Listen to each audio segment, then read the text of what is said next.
Page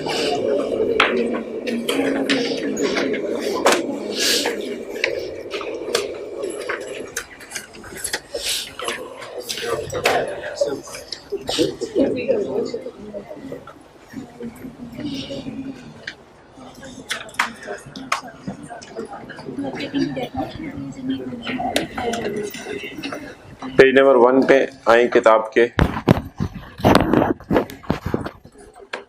page number 1।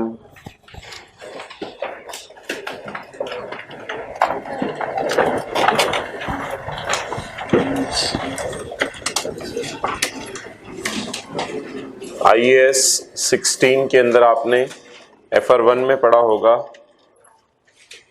कौन सी चीजें asset की कॉस्ट का पार्ट बनती हैं और कौन सी चीजें एसेट की कॉस्ट का पार्ट नहीं बनती। उसी की कॉन्टिन्यूएशन में ये बात है, एलिमेंट्स ऑफ कॉस्ट, कौन सी चीजें एसेट की कॉस्ट का पार्ट बनती हैं। The cost of an item of property plant and equipment comprises, cost में क्या क्या चीजें आएंगी।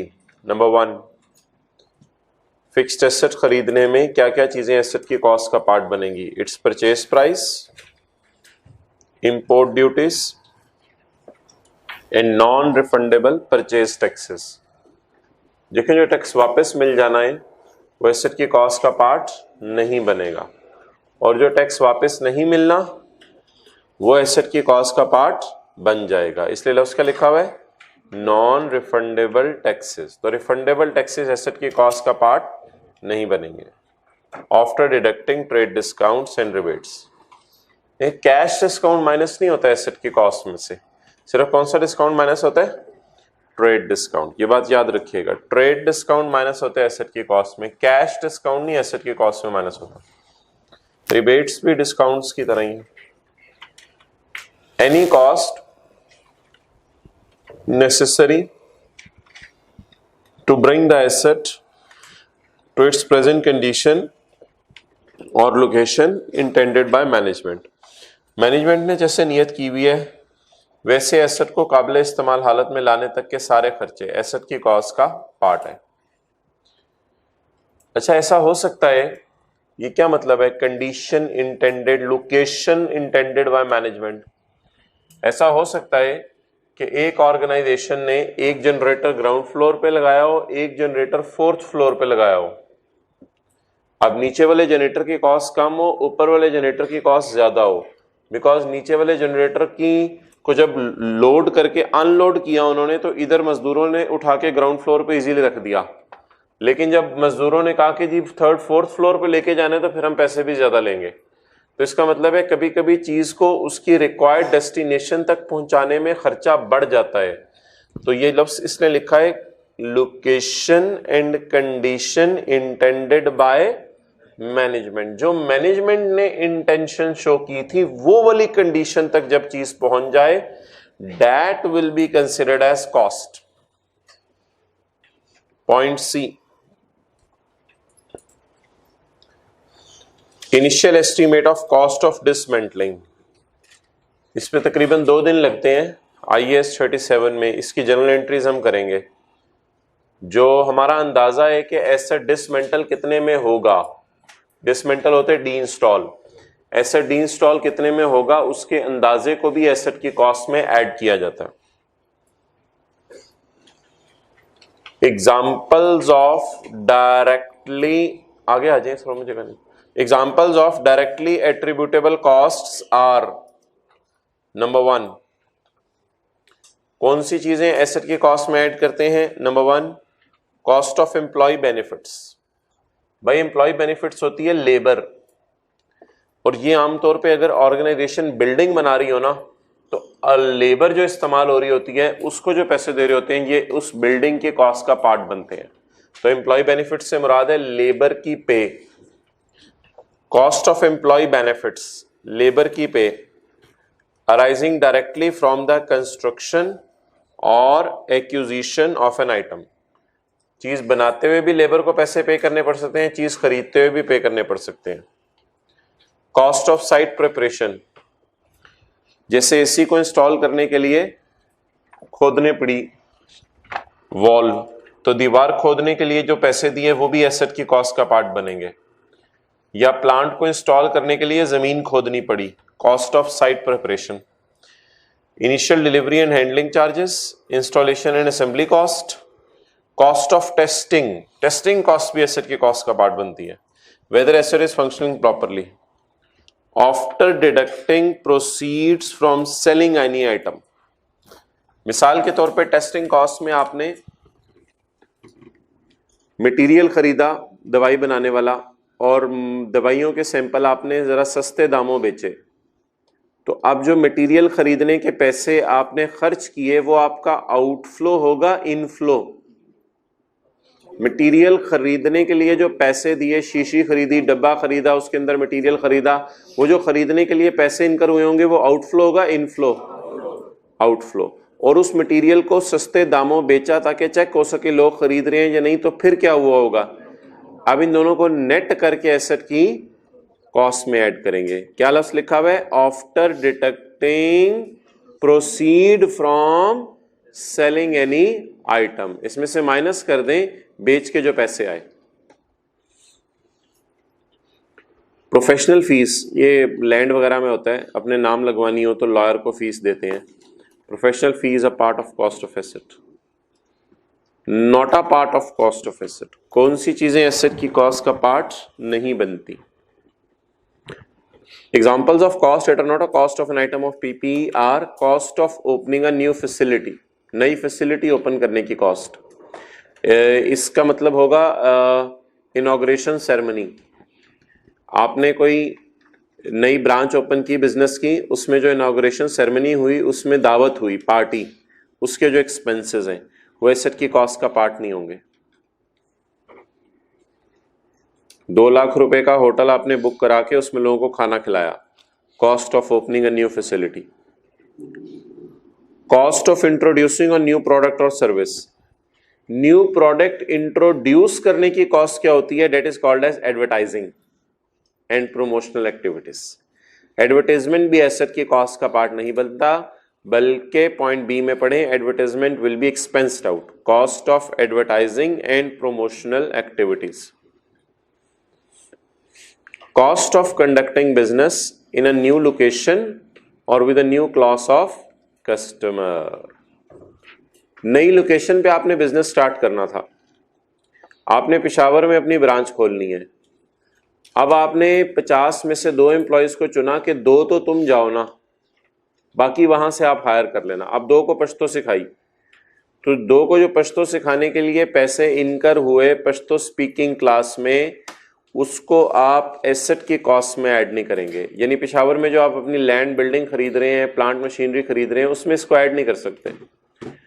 Cost of conducting business in new location, new location में बिजनेस करने पे क्या खर्चा आ सकता है, cost of staff training, staff को ट्रेन करना पड़ सकता है उनके कल्चर के मुताबिक, उनकी लैंग्वेज के मुताबिक।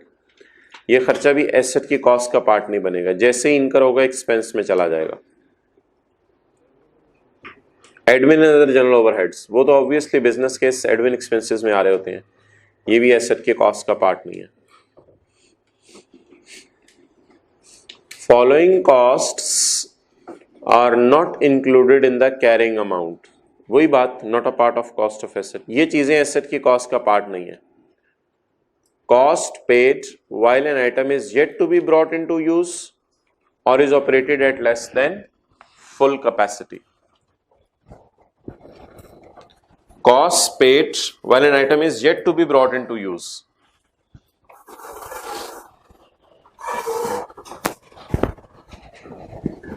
आपने एक जनरेटर, और से बात सुननी है, yet to be brought into use।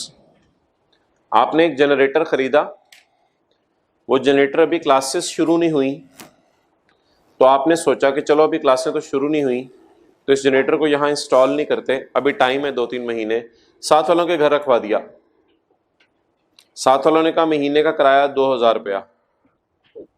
अब ये 6000 रुपया जो आपने पे किया जनरेटर के लिए, क्या ये एसेट को काबिल इस्तेमाल हालत में लाने के लिए जरूरी खर्चा है? नो, इट इज नॉट कि एसेट को लाने के लिए जरूरी खर्चा है, ये आपका मैनेजमेंट का डिसीजन है, वरना तो आप लाते उसी वक्त इंस्टॉल कर देते। तो इस 6000 को एसेट की कॉस्ट में ऐड नहीं करेंगे। लफ्ज पढ़े जरा इंग्लिश में क्या लिखा है, cost paid while an item is yet to be brought into use. अभी ब्रॉट इनटू यूज होना है, येट टू बी ब्रॉट, उससे पहले खर्चे हो रहे हैं, ये एसेट की कॉस्ट का पार्ट नहीं बनेंगे। ठीक है, तो मिसाल इसकी लिख लें, रेंट पेड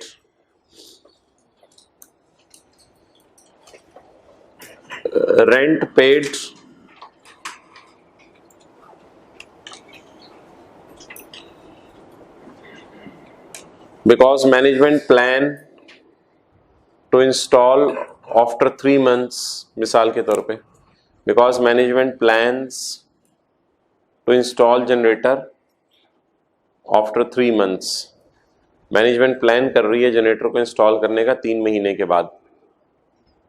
भाई सारे लिखा करें, FR2 को सीरियस ले लें। आई डोंट नो आप लोग क्या समझ रहे हैं FR2 को। Okay, cost paid while an item is yet to be brought into use or is operated at less than full capacity। ये एक अजीब सी बात है जिसका हमारे जहन में आ नहीं सकता था, लेकिन लोगों ने सवाल पूछा, उसका जवाब दे दिया स्टैंडर्ड ने। क्या? एक प्लांट है, वो 50 यूनिट प्रोड्यूस करता है, आप किसी वजह से उससे 30 यूनिट प्रोड्यूस कर रहे हैं, कितने यूनिट कम प्रोड्यूस कर रहे हैं? अब 20 यूनिट्स जो आप उससे कम प्रोड्यूस कर रहे हैं, क्या 20 यूनिट कम प्रोड्यूस होने की वजह से 20 यूनिट्स की सेल भी कम हो रही है आपकी? तो सेल कम हो रही है तो 20 यूनिट का जीपी भी कम हो रहा है। ये 20 यूनिट का जीपी कम हो रहा है तो वो आपको नुकसान हो रहा है आपकी अपनी हरकत की वजह से। इसको एसेट की कॉस्ट में ऐड ना करें। एसेट तो तैयार है 50 यूनिट प्रोड्यूस करने के लिए, लेकिन आपकी इनएफिशिएंसी है कि आप उससे 30 यूनिट्स प्रोड्यूस कर रहे हैं। मे बी आपको लेबर अवेलेबल ना हो, मे बी बिजली का मसला हो, कोई भी मसला हो, आप 30 यूनिट से प्रोड्यूस कर रहे हैं। बाकी 20 यूनिट्स प्रोड्यूस करने की वजह से जो नुकसान हो रहा है, क्या वो एसेट की कॉस्ट में ऐड करेंगे? अपॉर्चुनिटी कॉस्ट जिसे आप कहते हैं, नो, इसको एसेट की कॉस्ट में ऐड नहीं करेंगे। Cost paid while an item is yet to be brought into use और is operated at less than full capacity. कम कैपेसिटी पे ऑपरेट करने की वजह से जो नुकसान हो रहा है, इसको एसेट की कॉस्ट में ऐड नहीं करेंगे। Okay, initial operating losses while demand for products output builds up. जी, मुझे ये बताएं कि शुरू वाले सालों के अंदर या शुरू वाले महीनों के अंदर एसेट को के जो यूनिट्स बिक रहे होते हैं उसमें सुपर प्रॉफिट सारा होता है या शायद लॉस भी आ सकता है? जिस बिजनेस के शुरू के सालों लॉस भी आ सकता है। अच्छा, अगर किसी बिजनेस को लॉस आया तो वो लॉस एसेट की कॉस्ट में ऐड होता है या इंट्रो की क्लास में आपने पढ़ा हुआ है कि लॉस को एसेट की कॉस्ट में ऐड नहीं करते बल्कि फाइनल अकाउंट के सवालों में लॉस को कैपिटल में से माइनस करते हैं? बताएं जी, प्रॉफिट एंड लॉस में लॉस आ गया, इस लॉस का क्या करेंगे? प्रॉफिट एंड लॉस में लॉस आ गया, इसका क्या करेंगे? इसको एसेट की कॉस्ट में ऐड कर देंगे। आपके लॉस भी डेबिट, एसेट भी डेबिट, लॉस को एसेट की कॉस्ट में ऐड करो। क्या बिजनेस के ऑपरेट करने से जो नुकसान आ रहा है, इस नुकसान को कैपिटल में से लेस किया जाता है? प्रॉफिट को क्या किया जाता है? कैपिटल में ऐड। तो लॉस को क्या किया जाता है? अब कोई बंदा कहेगा नहीं जी एसेट की कॉस्ट में इस लॉस को ऐड कर दो, तो ये सवाल हमारे जहन में भी नहीं आ सकता क्योंकि हम इतना सोचते नहीं है, लेकिन लोग बड़ा सोचते थे। तो लोगों ने स्टैंडर्ड वालों से सवाल पूछा कि एसेट खरीदा है, एसेट खरीदते ही हमें लॉसेज आने लग गए हैं। तो स्टैंडर्ड ने कहा एसेट का कोई कसूर नहीं, आपकी मार्केटिंग की कमी है, आपकी बिजनेस मैनेजमेंट की कमी है, आपको लॉस आ रहा है, कैपिटल में से कम करो। तो बताएं लॉस कहां पार्क किया जाता है बैलेंस शीट में? एसेट में ऐड करके या कैपिटल से लेस करके? इनिशियल ऑपरेटिंग लॉसेस क्यों आ रहे हैं? क्यों आ रहे हैं इनिशियल ऑपरेटिंग लॉसेस? बताएं। Demand for the product output builds up. अभी बिल्ड अप हो रही है डिमांड, अभी लोग एक्सेप्ट नहीं कर रहे आपकी प्रोडक्ट को, कहते हैं विद द टाइम शायद कर जाएं। तो लिखें लॉसेस को बैलेंस शीट में कैपिटल में से माइनस किया जाता है, एसेट की कॉस्ट में ऐड नहीं किया जाता।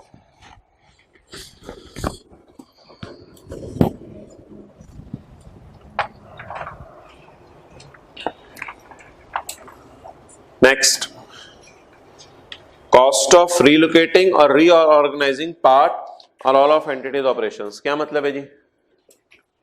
कभी आपने घर शिफ्ट किया होगा, रूम शिफ्ट किया होगा हॉस्टल में, तो भाई शिफ्टिंग कॉस्ट एसेट की कॉस्ट का पार्ट नहीं है, ठीक है। आपने अपनी बिल्डिंग का सारा सामान उठाया और उठाकर ठोकर पे जाके जो है वो आपने एक दफ्तर खोल लिया, सारा सामान वहां शिफ्ट कर दिया, शिफ्टिंग का किराया एसेट की कॉस्ट में ऐड नहीं होगा। Relocating reorganising means shifting. जी भाई ये लेट आने वाले हजरात की ज़ियारत करें जरा, आपके दाएं बाएं बैठे हुए हैं, थोड़ा शर्मिंदा करें इन्हें, इनका वेट हो रहा था। अब हम IAS 38 शुरू करते हैं, लेकिन एक मिनट, इधर ही आप आए पेज नंबर 26 पे।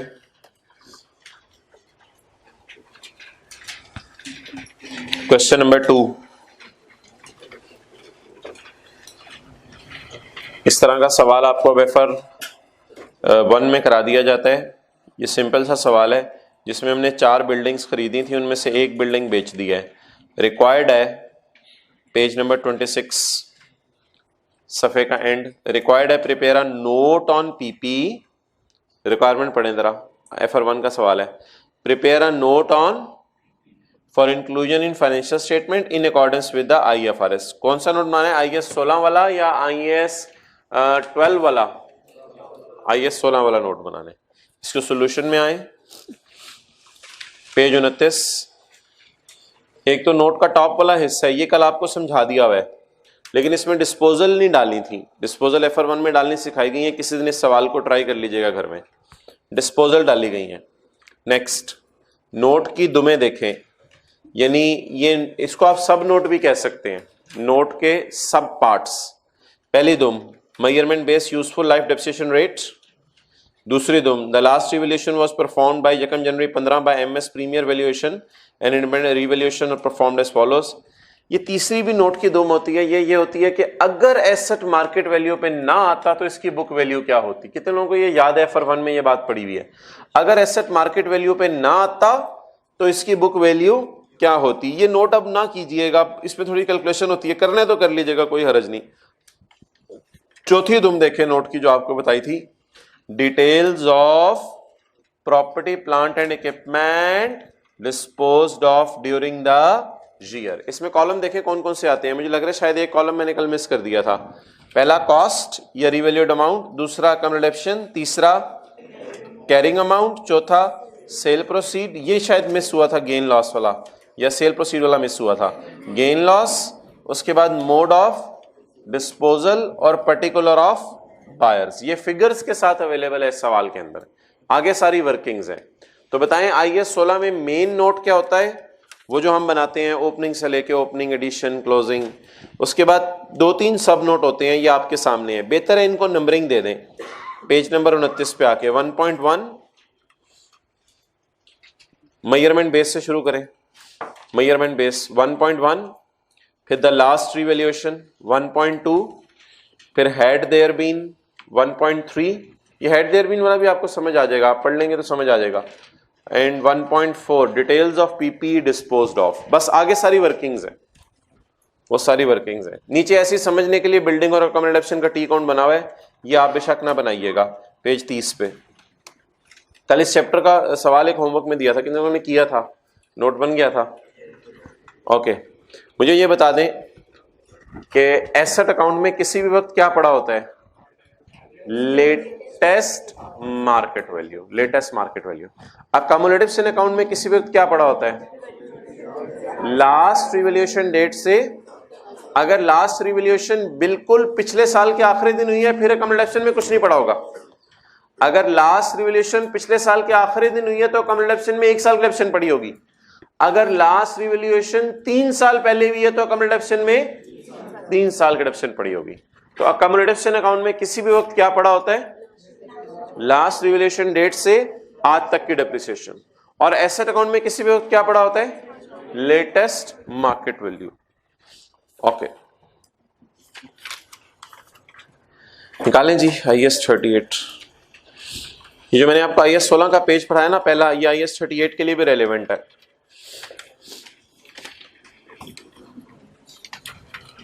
IAS 38 page number 190, 190।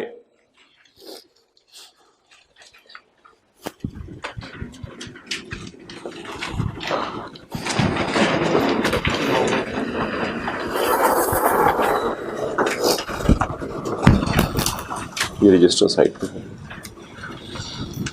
ओके भाई, स्टैंडर्ड का पैरा 8 है, व्हाट इज एन एसेट। और अगला सवाल, व्हाट इज इंटेंजिबल। एसेट क्या है और इंटेंजिबल क्या है, page 190।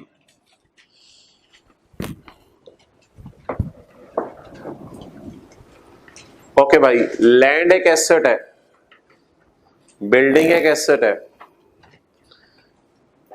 What is an asset, asset क्या है, as a result of past event. जी, आपने लैंड खरीदी हुई है, पास्ट इवेंट बताएं। परचेज करना, पास्ट इवेंट परचेज करना। एसी खरीदा हुआ है, पास्ट इवेंट बताएं। परचेज करना, it is past event. Controlled as a result of past event. Future economic benefits are expected to flow. ये बड़ी इंपॉर्टेंट बात है। फ्यूचर इकोनॉमिक बेनिफिट दो तरीके से आते हैं। नंबर 1, सेल इंक्रीज हो, दरमियान में और लिख ले, या कॉस्ट रिड्यूस हो। आपकी सेल भी इंक्रीज हो सकती है और आपकी कॉस्ट भी रिड्यूस हो सकती है। कंप्यूटर सॉफ्टवेयर एक इंटेंजिबल है। आपने कंप्यूटर सॉफ्टवेयर खरीद कर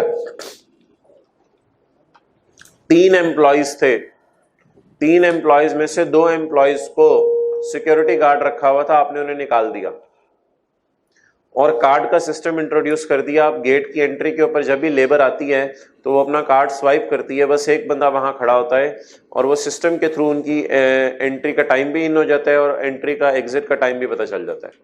तो वो जो कंप्यूटर सॉफ्टवेयर आपने खरीदा और उसके साथ जो हार्डवेयर खरीदा, क्या उसने बिजनेस की सेल इंक्रीज की या बिजनेस की कॉस्ट रिड्यूस की? Cost reduce. आईएएस सर्टिफिकेट में ना आपने अटेंटिव रहना है, चीजों को सुनते रहना है बड़ी गौर से। अब एक एमसीक्यू में उसने पूछा हुआ था कि एक इंटेंजिबल है, उसने सिर्फ कॉस्ट रिड्यूस किया है, कोई सेल नहीं बढ़ा रहा, बताओ ये इंटेंजिबल है? जी, मैंने और लिखवा दिया बीच में, और लिखवा दिया बीच में। तो इंटेंजिबल के लिए सेल का बढ़ाना, वरना एमसीक्यू समझ नहीं आएंगे। एक भी थ्योरेटिकल पॉइंट आप अभी मिस करेंगे, एमसीक्यू समझ नहीं आएंगे आपको आईकेएफ की किताब के। अच्छा, सेल का बढ़ाना और कॉस्ट का कम करना दोनों जरूरी है इंटेंजिबल के लिए, या दोनों में से कोई एक चीज भी हो जाए इंटेंजिबल बन जाएगा? हाँ, या इंटेंजिबल हमारी सेल बढ़ा दे या इंटेंजिबल हमारी कॉस्ट रिड्यूस कर दे। Okay, what is an intangible?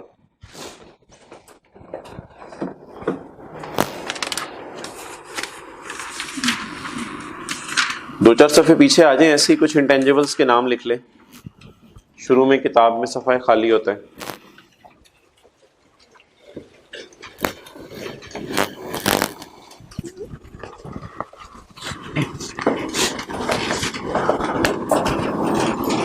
जी भाई, फॉर्मूला कोई चीज बनाने का, what is this? Intangible.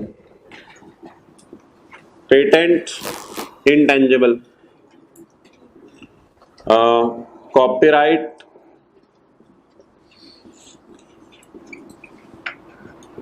Trademark, patent,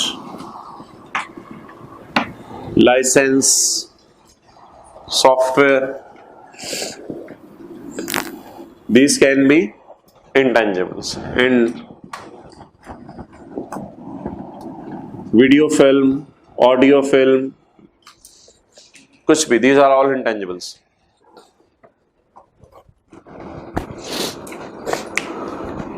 Okay.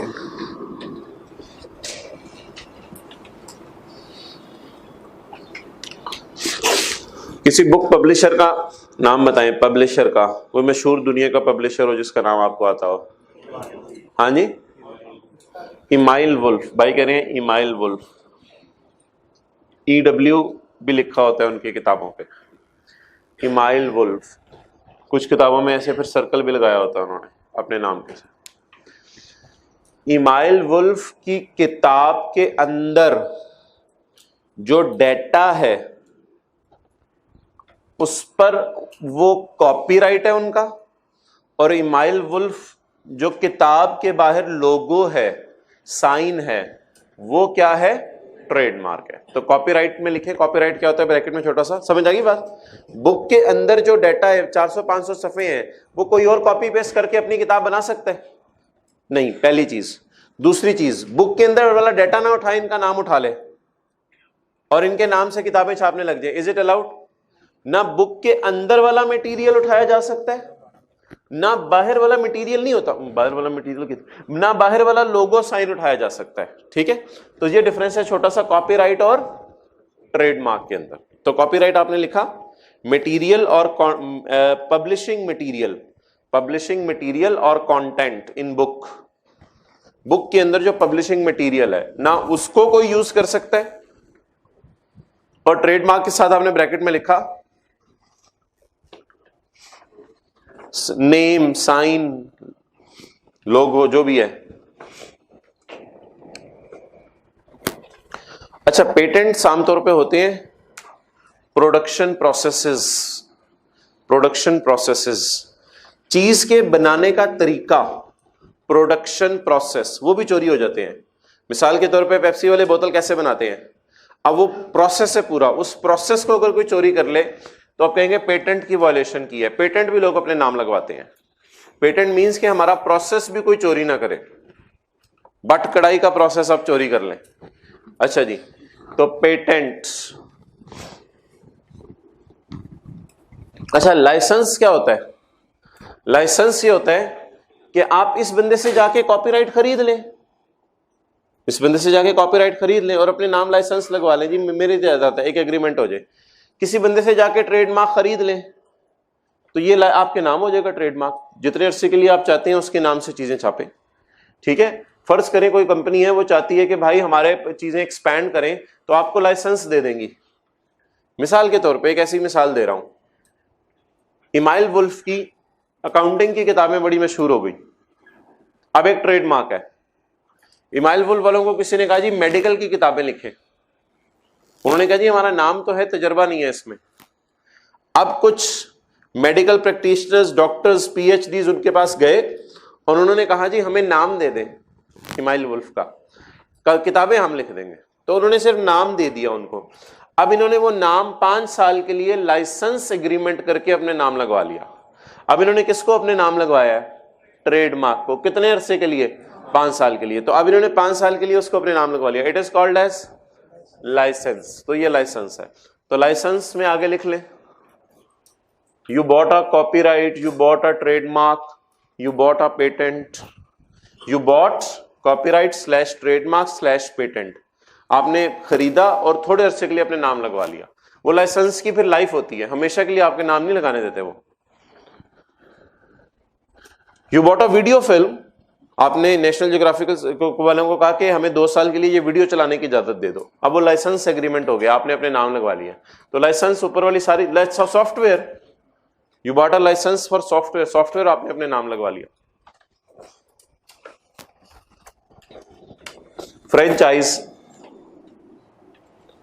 Hotels expand करते हैं फ्रेंचाइजेस खोल के। अब फ्रेंचाइज खरीदी जाती है, नाम खरीदा जाता है। These all are intangibles.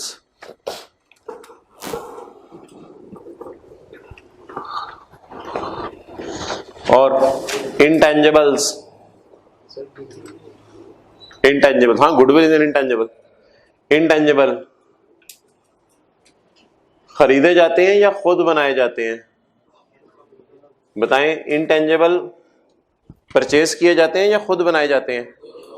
दोनों, परचेज भी किए जाते हैं, खुद भी बनाए जाते हैं। सॉफ्टवेयर आप खुद बना लें, वीडियो फिल्म आप किसी से खरीद लें, वीडियो फिल्म खुद बना लें, फ्रेंचाइज आप खरीद लें किसी से।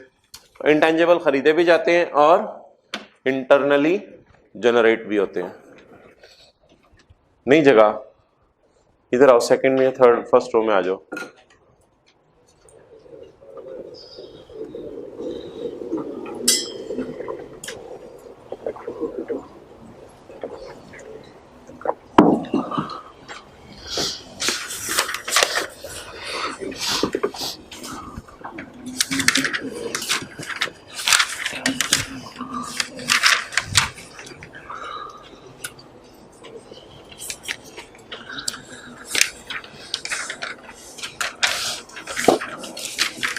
Okay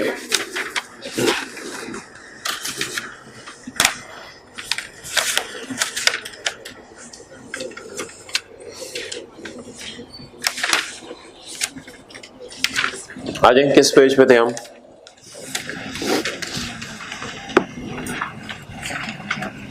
para 8।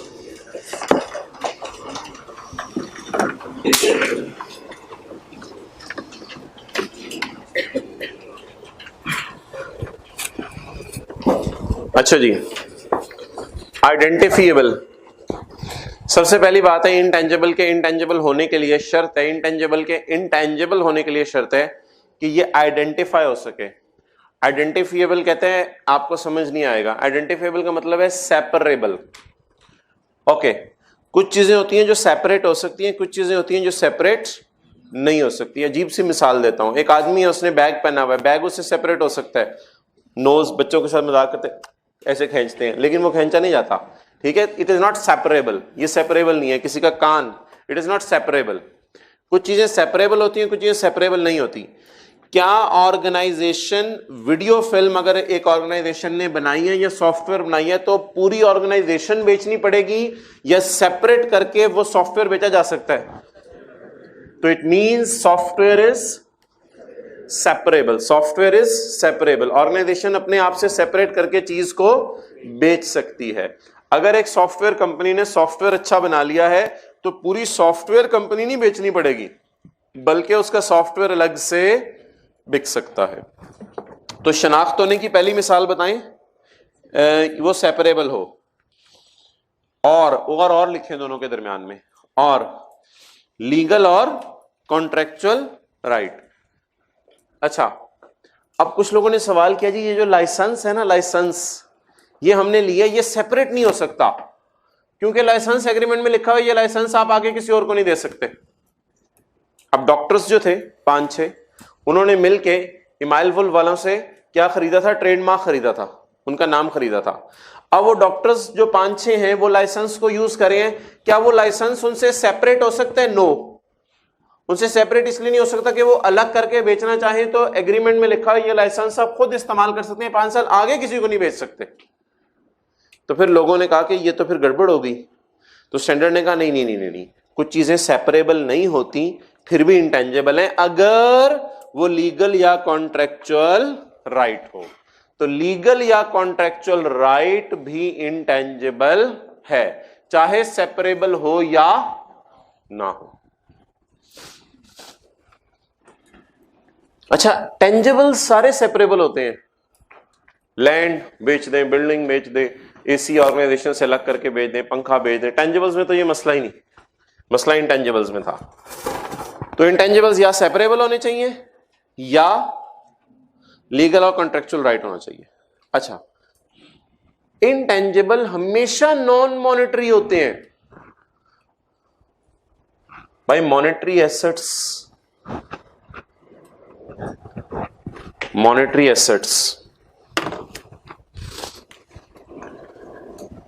की मिसाल कैश, डेटर, लोन रिसीवेबल, ये कौन से एसेट्स हैं? Monetary assets. वजह बताएं क्यों? कैश तो मनी है, डेटर पैसे देगा, इसलिए debtor is monetary asset. Loan receivable के अगेंस्ट पैसे आएंगे, it is monetary asset. But formula sale होगी, कॉपीराइट के अगेंस्ट सेल होगी, इसलिए ये मॉनेटरी एसेट्स की मिसालें मैंने आपको दी। इंटेंजिबल्स मॉनेटरी नहीं होते, इनके अगेंस्ट पैसे नहीं आते, बल्कि इनको बिजनेस में यूज करके आप सेल बढ़ाते हैं। आप कहेंगे सेल से भी पैसे ही आते हैं, लेकिन आई थिंक आपको बात समझ आ गई होगी। मॉनेटरी का मतलब है इसको दो और कैश आ जाए, तो इनको इस मकसद से रखा हुआ है इसको दो और कैश आ जाए। No no no no no, ये तो इमीडिएटली कैश में कन्वर्ट होते हैं, इनका तो मकसद ही कैश के अंदर कन्वर्ट करना है, लेकिन इनका मकसद कैश में कन्वर्ट करना नहीं है। फॉर्मूला अपने पास रखें 10 साल, 50 साल पेटेंट अपने पास रखें, 100 साल वीडियो फिल्म अपने साल रखें, इनको कैश में मत कन्वर्ट करें। हाँ, इनसे सेल करते रहे, इनसे कॉस्ट रिड्यूस करते रहे अपनी। तो बोले इंटेंजिबल मॉनेटरी आइटम्स है? No no no no no, इनमें से कोई नहीं है इंटेंजिबल। असल में कुछ लोगों ने कहा था ये भी शायद इंटेंजिबल्स है, डेटर। तो स्टैंडर्ड ने कह दिया नहीं नहीं, ये तो मॉनेटरी है, इनसे सिर्फ क्या आना है, कैश, और इन चीजों से या फ्यूचर में सेल बढ़नी है या फ्यूचर में कॉस्ट रिड्यूस होनी। ओके, मॉनेटरी की मिसाल लिख लें तो नॉन कैश और बैंक, और आगे लिख लें बेशक debtor. Clear? Okay, without physical substance, ले आओ भाई लैंड को दिखाओ, भाई लैंड, बिल्डिंग को दिखाओ, भाई मशीन को दिखाओ, भाई एसी को दिखाओ, भाई पेटेंट को दिखाओ, भाई लाइसेंस को दिखाओ। अब लोग कहते हैं जी लाइसेंस तो टेंजेबल है। कैसे टेंजेबल है? It has a physical substance. कैसे फिजिकल सब्सटेंस? ये जी मेरा लाइसेंस एग्रीमेंट, फिजिकल सब्सटेंस ये फिजिकली आपको दिखा दिया मैंने, फिजिकल सब्सटेंस, तो इसको टेंजेबल में डालें। तो स्टैंडर्ड ने कहा बोंगिया ना मारो, असल में लाइसेंस जो एक कागज का टुकड़ा है उसका तो फिजिकल सब्सटेंस है, लेकिन असल में ये कागज का टुकड़ा नहीं है, इसके पीछे, सेकंड रो में जाकर, असल में ये कागज का टुकड़ा नहीं है बल्कि इससे किसके पीछे छुपा हुआ फिशिंग राइट्स, उसके आप पैसे दे रहे हैं, ना कि कागज के टुकड़े के पैसे दे रहे हैं। तो वो मछलियां जो है अंदर, असल में बैक एंड पे वो जो छुपा हुआ फिशिंग का राइट है, दैट इज एन इंटेंजिबल, ना कि वो लाइसेंस वाला सफा एक इंटेंजिबल है। लाइसेंस वाला सफा तो इस चीज का सबूत है कि आपके पास एक हक है, लेकिन उसके पीछे जो छुपी हुई हकीकत है वो ये है कि you have the right to fish the fish at any time.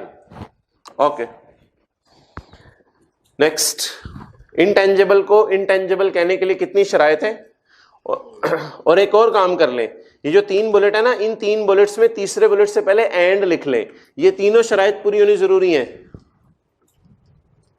तीसरे वाले बुलेट से पहले एंड लिख लें, ये तीनों शराइत पूरी होनी जरूरी है। इंटेंजिबल को इंटेंजिबल कहने के लिए पहली शर्त, आइडेंटिफाई कितने तरीके से हो सकता है? या ऑर्गेनाइजेशन से अलग होकर बिक सके, या लीगल राइट हो। दूसरा, ये पैसे नहीं होते, ये पैसे नहीं होते, ये मॉनेटरी मनी वगैरह नहीं है, ये कुछ और होता है। तीसरी चीज, दूसरा कोई इंपॉर्टेंट पॉइंट नहीं है इतना। तीसरी चीज, इनको टच नहीं किया जा सकता, जैसे लैंड, बिल्डिंग, प्लांट, मशीनरी को टच किया जा सकता है, इनको टच नहीं किया जा सकता। ओके, रिकॉग्निशन, बैलेंस शीट में इनको कब रिकॉर्ड करें? बैलेंस शीट में जब 2 बातें पूरी हो जाए। नंबर 1, इनके कॉस्ट बताओ। नंबर 1 बोले, इनकी कॉस्ट बताओ। नंबर 2, इनसे फ्यूचर में क्या आना हो, इकोनॉमिक बेनिफिट को अंडरलाइन करके लिख लें, इंक्रीज इन सेल और reduction in cost, increase in sale और रिडक्शन इन कॉस्ट।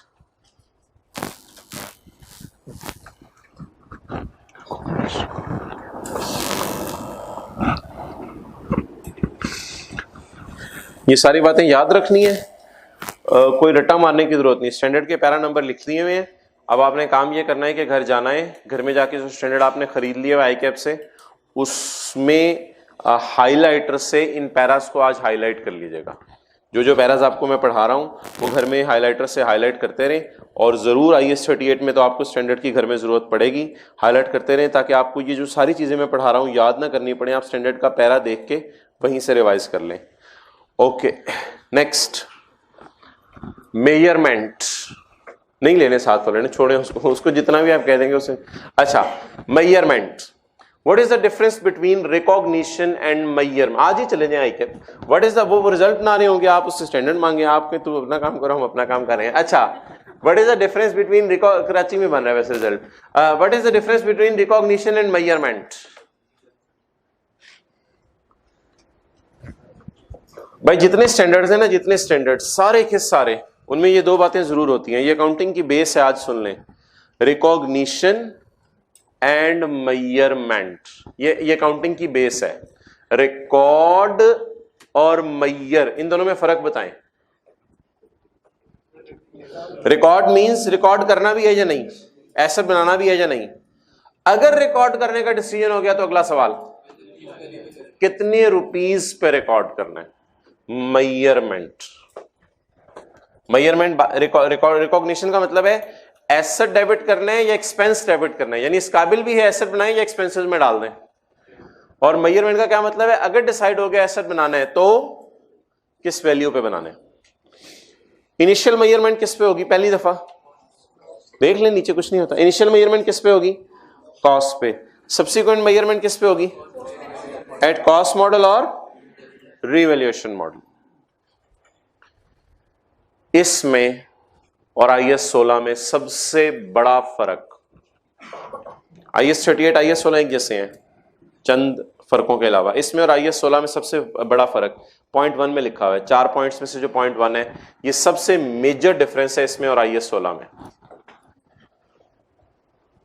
IS 38 में शर्त है कि इनटेंजिबल को सिर्फ तब रीवैल्यू किया जा सकता है जब उसकी एक्टिव मार्केट अवेलेबल हो। अगर इंटेंजिबल की एक्टिव मार्केट अवेलेबल नहीं है तो इंटेंजिबल को रीवैल्यू नहीं किया जा सकता।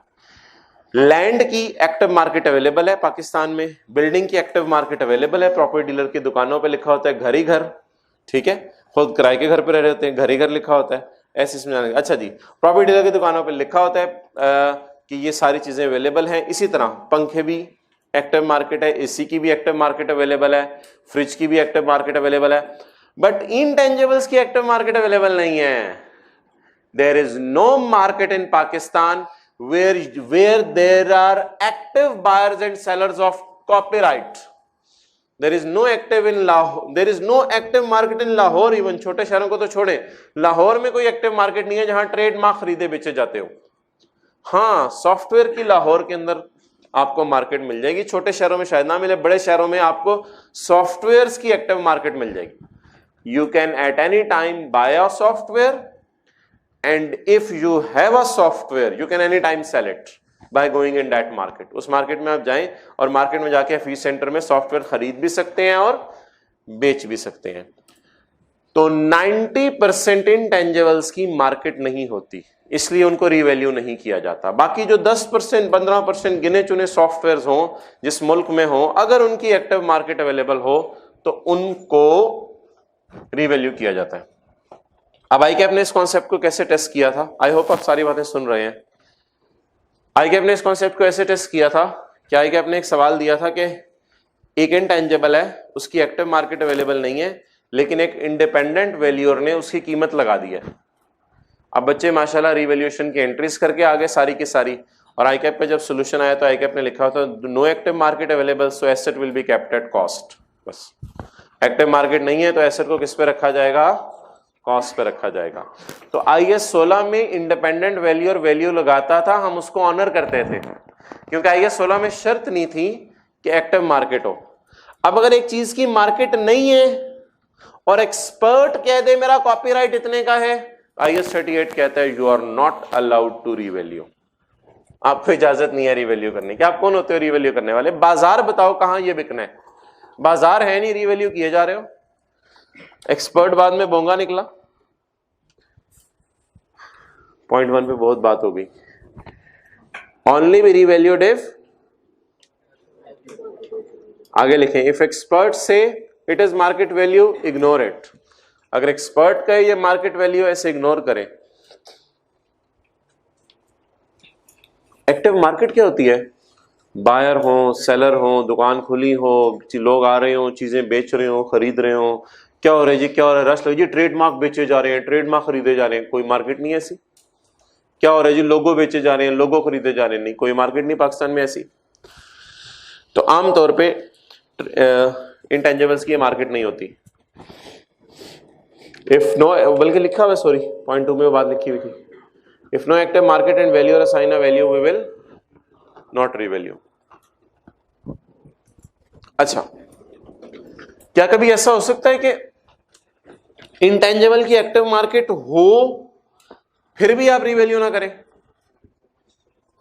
आपने एक लाइसेंस खरीदा इनसे, फर्ज करें इसकी एक्टिव मार्केट थी, लेकिन इन्होंने कहा हुआ था मालवुल वालों ने कि आप लाइसेंस को बेच नहीं सकते। आप बताएं, जिस चीज को बेच ही नहीं सकते एक्टिव मार्केट में जाके, रिस्ट्रिक्शन लगी हुई है टाइटल के ऊपर कि इसको बेच ही नहीं सकते, तो इस इंटेंजिबल की एक्टिव मार्केट होगी भी तो रीवैल्यू नहीं करेंगे, because you can not realise that fair value.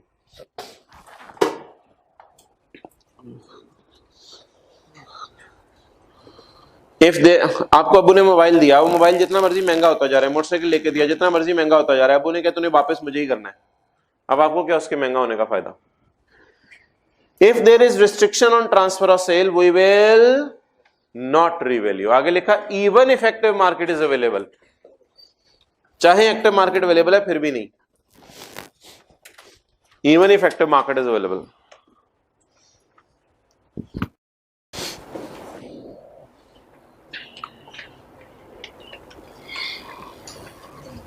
जी भाई पॉइंट 4 क्या कह रहे हैं? if there was active market but now there is no active market we will keep at ठीक। अगर एक्टिव मार्केट नहीं थी, सॉरी थी, फिर बाद में एक्टिव मार्केट खत्म हो गई, तो आपने जो आखिरी दफा रिवैल्यू किया उसी पे पड़ा रहने दें, कॉस्ट पे दोबारा नहीं जाने की जरूरत, आखिरी दफा जो रिवैल्यू किया उसी पे पड़ा रहने दें।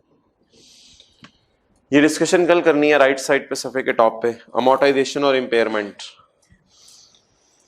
दो चीजें कभी भी इंटेंजिबल नहीं है। नंबर 1 राइट साइड पे एडवर्टाइजमेंट एंड स्टाफ ट्रेनिंग, इन दोनों की वजह लिख लें, लिखी हुई वजह, no control on both of them, no control on both of them. ना एडवर्टाइजिंग पे आपका कंट्रोल है ना स्टाफ ट्रेनिंग पे आपका कंट्रोल है। ओके, इसको बड़ा आई कैप टेस्ट कर रहे हैं इन दोनों पॉइंट्स को। एडवर्टाइजिंग के लिए प्रमोशन का लफ्ज भी यूज करता है।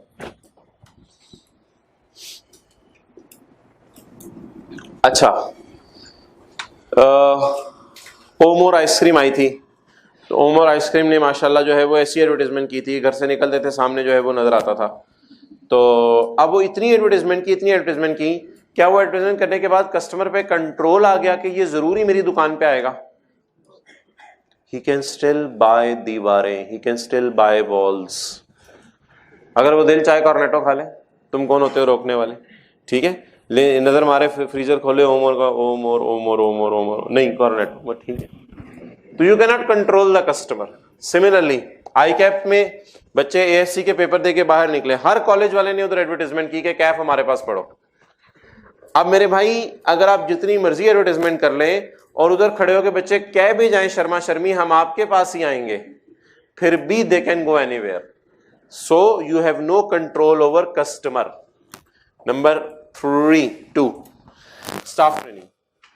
स्टाफ ट्रेनिंग में कुछ लोग ये समझते हैं कि जी हमने एम्प्लॉय से 3 साल का मुआहदा करा लिया है, एम्प्लॉय छोड़ के नहीं जा सकता, और एग्रीमेंट दिखा देते हैं कि एम्प्लॉय छोड़ के नहीं जा सकता। इसलिए अगर हम एम्प्लॉय को ट्रेन कर रहे हैं और उसे ट्रेनिंग दे रहे हैं बेहतर, ट्रेनिंग कॉस्ट क्या होती है?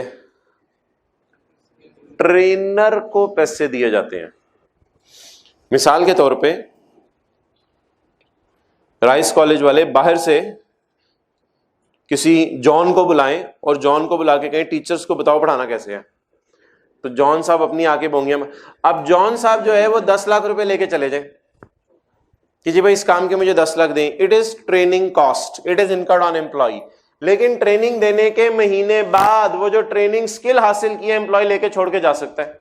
हाँ, आप कह रहे हैं 2 साल का मुआहदा हो गया, उसमें लिखा होता है मुआहदे में जुर्माना देके फिर भी जा सकते हो, ना भी जाए एम्प्लॉय भाग भी सकता है, एसी नहीं भाग सकता। ये टेंजिबल में मसला नहीं है कि लैंड छोड़ के गए थे, सुबह आए, लैंड ने कहा मैंने गुजरांवाला जाना है, bye bye Rise, I am going to Gujranwala.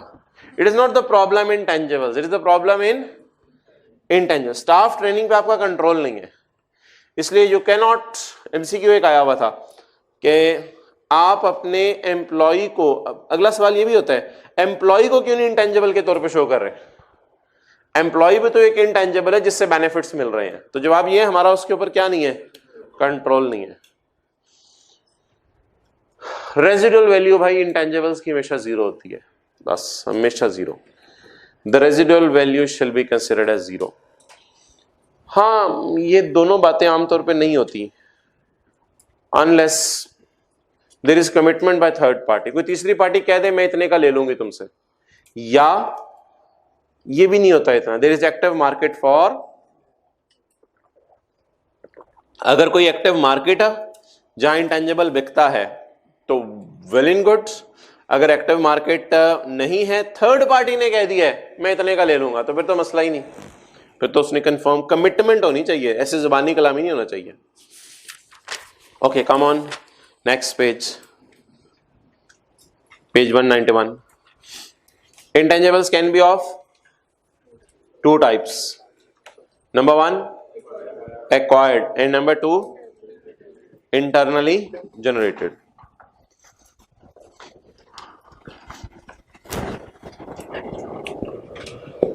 Brand, method, ढूंढने के लिखे हुए हैं, ढूंढने पहले ये ढूंढे, पब्लिशिंग टाइटल ढूंढने सफे में लिखे हुए कहीं सारे।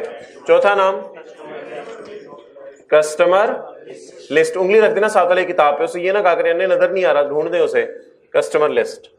और इसके ऊपर गुडविल भी है, इंटरनली जनरेटेड गुडविल, इंटरनली, ये सारे इंटरनली जनरेटेड ही हैं, इंटरनली जनरेटेड।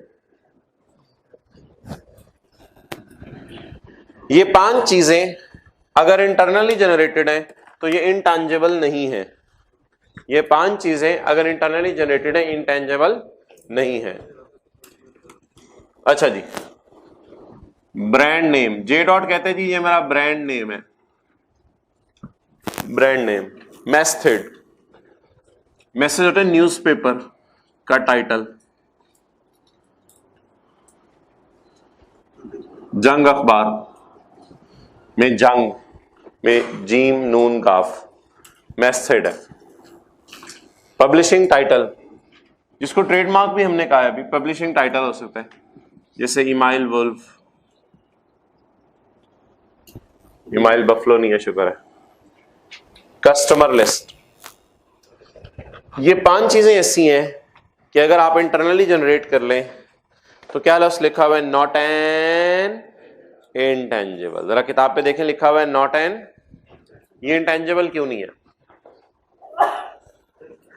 ये इंटेंजिबल, ये इंटेंजिबल क्यों नहीं है जी? Customer list, customer list, customer list से बात शुरू करते हैं। Over the years Rise has developed a customer list. Now Rise has the contact numbers, names, email addresses of at least 5 to 6,000 students. 5 से 6,000 स्टूडेंट्स के 4, 5, 6, 10 साल के अंदर नाम भी इकट्ठे हो गए हैं, उनके कॉन्टैक्ट नंबर भी इकट्ठे हो गए हैं, उनके ईमेल एड्रेसेस भी इकट्ठे हो गए हैं, हत्ता के कुछ के तो वालिदैन के नाम भी जो है, वालिदैन के नंबर भी हमारे पास सेव है। अब ओवर द इयर्स ये कस्टमर लिस्ट बन गई है।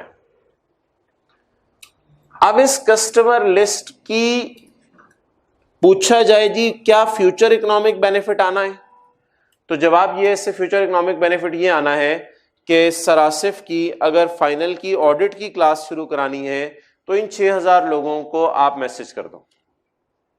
और ये कस्टमर लिस्ट इतनी आसानी से नहीं मिलती, ये आपके पास है तो आपने मैसेज कर दिया, वरना और किसी ने कहीं ऑडिट पढ़ाना शुरू करना हो, किसी मिस्टर एबीसी ने फर्स्ट टाइम ऑडिट पढ़ाना शुरू करना हो, he can not message to 6,000 students because he do not have a customer list. But the rise has an option कि वो इस फैसिलिटी को यूज करें और कस्टमर लिस्ट को मैसेज करा दे। नाउ द क्वेश्चन इज कि will rise record it as a customer list in its balance sheet? तो answer is no, because recognition criteria में 2 चीजें पड़ी हैं, पिछले सफे पे आए। नंबर सॉरी यही आपके तो सामने ही है किताब पे सफा। Number 1 probable that future economic benefit will flow, वो तो मैंने कह दिया। टीचर का जब हम नाम डालेंगे तो बच्चे कहेंगे कि इंटर में भी इनसे पढ़ा तो फाइनल में भी इनसे पढ़ के तजर्बा करते हैं।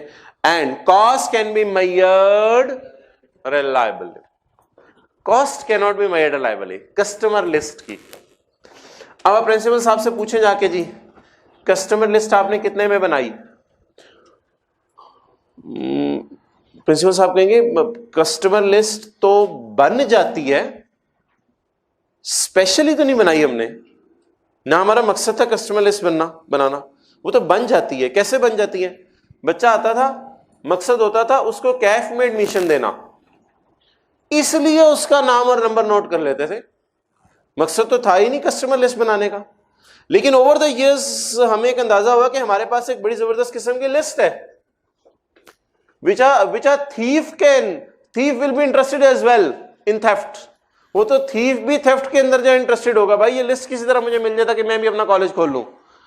तो ये बहुत बड़ी लिस्ट है। और मेरे भाई बिजनेस कंसर्न्स को आजकल सबसे बड़ी जो है वो सबसे बड़ी अट्रैक्शन ये होती है, मुझे अपनी रिक्वायर्ड क्लास की कस्टमर लिस्ट मिल जाए। अब होंडा कार्स वाले गाड़ी का नया मॉडल लॉन्च करते हैं, अब उनकी कोशिश होती है हम हर ऐसे बंदे की लिस्ट ढूंढें जिसकी तनख्वाह 3-4 लाख से ज्यादा हो महीने की, और फिर वो उनको मैसेज करते हैं। इससे बड़ी टारगेट ऑडियंस उनके लिए और क्या हो सकती है। अब वो ये नहीं कहते कि भाई सारों को मैसेज कर दो, आईकेएफ के पास नहीं जाते, भाई जो बच्चे सी इंटर कर रहे हैं, हमने होंडा नई लॉन्च की है तो सी इंटर वालों के नंबर दे दो। वो पागल नहीं है कि सी इंटर वालों का नंबर लेके उनको मैंने भाई नई गाड़ी आ गई है, सी इंटर वाले कहें अच्छा तस्वीर देख ली, मजा आया, गुड। तो कस्टमर लिस्ट रिक्वायर्ड होना और कस्टमर लिस्ट का मिल जाना बहुत बड़ी गनीमत है, बहुत बड़ी गनीमत है। ठीक है, एक मैरिज हॉल खुला इलाके के अंदर, अब वो इंटरेस्टेड होगा कि 20 साल से ऊपर के जितने नौजवान हैं उनकी कस्टमर लिस्ट मिल जाए। ठीक है, वो ये नहीं कहेगा जी सबको मैसेज कर दो, 50 साल वालों को मैसेज आ रहा हो। ठीक है, वो इंटरेस्टेड होगा टारगेट ऑडियंस के अंदर। तो टारगेट ऑडियंस की कस्टमर लिस्ट मिल जाना, इससे बड़ा इंटेंजिबल कोई नहीं हो सकता। लेकिन इसमें इशू ये आएगा मेरे भाई, जो मैंने आपको अभी बताया है कि ऐसी सूरत में cost can not be available. अब आप प्रिंसिपल साहब से जाके पूछे कस्टमर लिस्ट कितने की बनाई, उन्होंने कहा जी हर सब्जेक्ट की 15,000 फीस देता था, लेकिन वो जो फॉर्म फिल करते थे उसके कोई खास पैसे नहीं रखे हुए थे हमने, बस वो जबील साहब बैठे हुए हैं, उनको हम उनकी तनख्वाह देते हैं उनके काम की, उसमें कस्टमर लिस्ट बनाने के अलग से उनको पैसे नहीं देते। चले जी,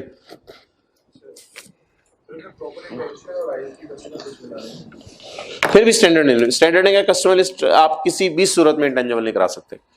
next, brand method publishing title. J dot ने ब्रांड बनाया over the years, it is not an intangible.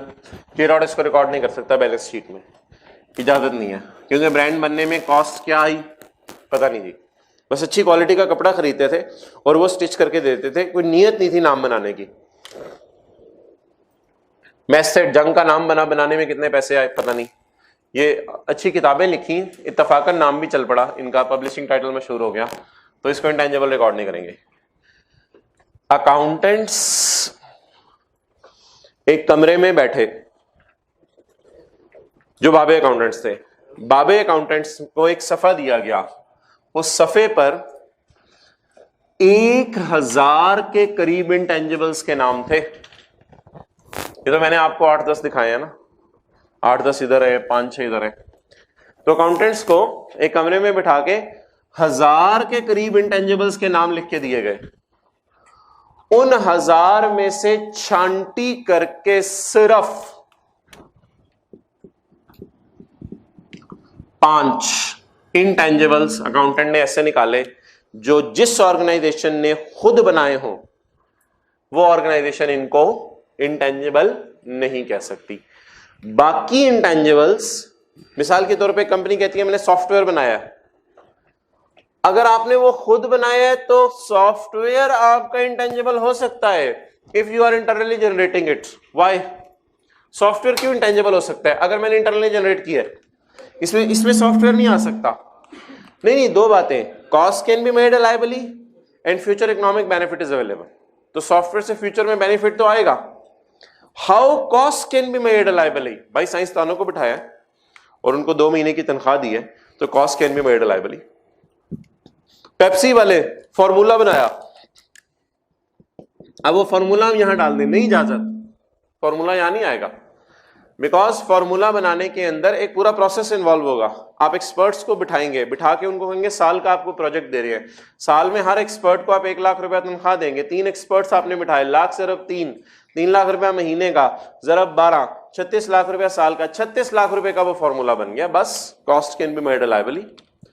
तो you can not write software here, you can not write formula here if it is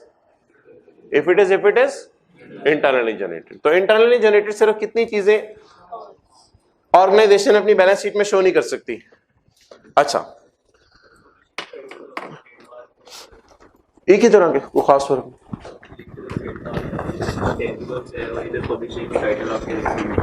नहीं। Intangible, ये trademark, ये intangibles हैं, लेकिन कब है अभी जरा सब्र करेंगे, मैं बताता हूं ये किसके लिए इंटेंजिबल है। इसको इंटेंजिबल नहीं कहा जाएगा, इसको इंटेंजिबल के तौर पे रिकॉर्ड नहीं किया जाएगा। नेक्स्ट चीज ये है कि if these are purchased then these all are intangibles.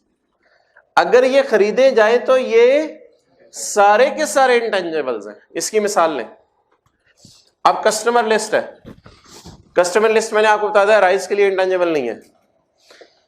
एक साहब मिसाल के तौर पे ये तीन, ठीक है, ये तीन ब्रदर, ट्रिपल ब्रदर्स, ये ट्विन ब्रदर नहीं, ट्रिपल ब्रदर्स, ये तीन भाई, इन्होंने मिलकर राइस वालों को कहा हम कॉलेज खोलेंगे और आपके ऑपोजिट सड़क पार्क खोलेंगे। पीयू वालों से बात कर ली है हमने, 2 कनाल जमीन ली है इनसे, अब हम कॉलेज खोलने लगे हैं। अब इन्होंने राइस वालों से आकर रिक्वेस्ट की कि प्रिंसिपल साहब आप ऐसा करें, प्लीज हमें कस्टमर लिस्ट दे दें, हम सीए फाइनल की क्लासें शुरू करने लगे हैं, हमें कस्टमर लिस्ट दे दें, हमें टारगेट ऑडियंस की लिस्ट चाहिए। जाओ, ऐसे नहीं लिस्टें मिलती।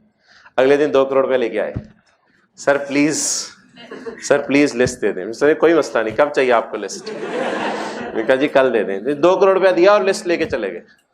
अब ये लोग कस्टमर लिस्ट को अपनी बैलेंस शीट में शो करेंगे, because for them it is not internally generated, it is purchased, and for them cost can be made reliably. 2 crore रुपया cost can be made reliably, तो इनके लिए तो मसला ही खत्म हो गया। इसी तरह if a person has himself produce publishing title, it is not intangible, लेकिन अगर कोई और इससे पब्लिशिंग टाइटल खरीद ले, it is an intangible. Bottom में जाए सफे के, नीचे जाए, सबने नीचे जाना है, नीचे जाके लेफ्ट पे एंड पे,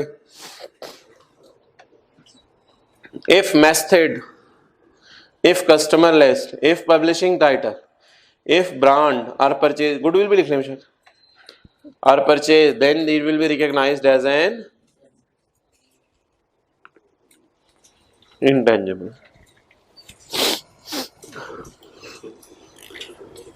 इनको इंटेंजिबल के तौर पे रिकॉर्ड किया जाएगा।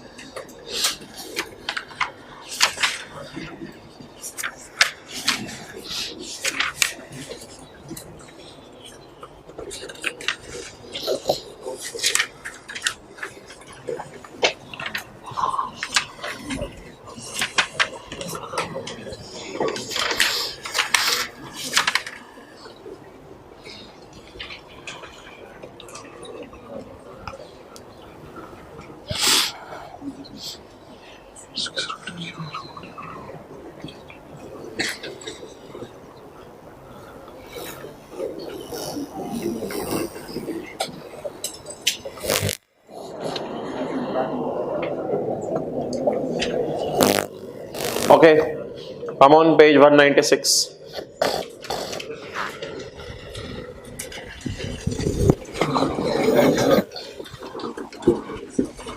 नई किताबों में क्वेश्चन नंबर 17,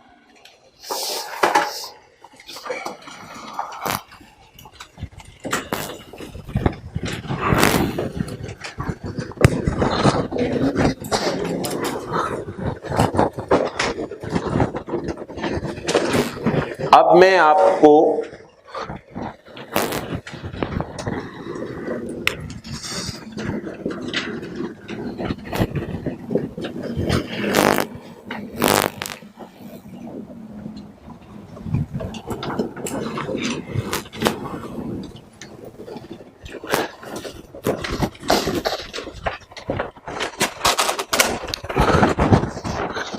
ब्रॉडर पिक्चर आपके जहन में नहीं चाहिए। अब मैं आपको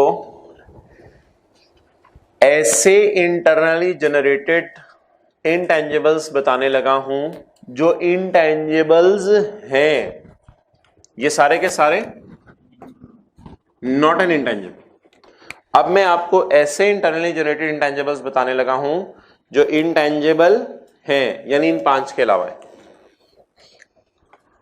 इन इंटेंजिबल्स में 2 फेजेस हुआ करेंगी।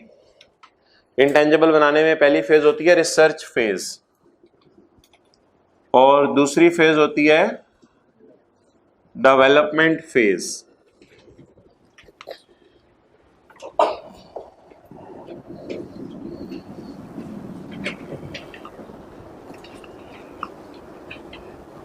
Six criteria do not meet, 6 criteria met। तो आपने क्या करना है,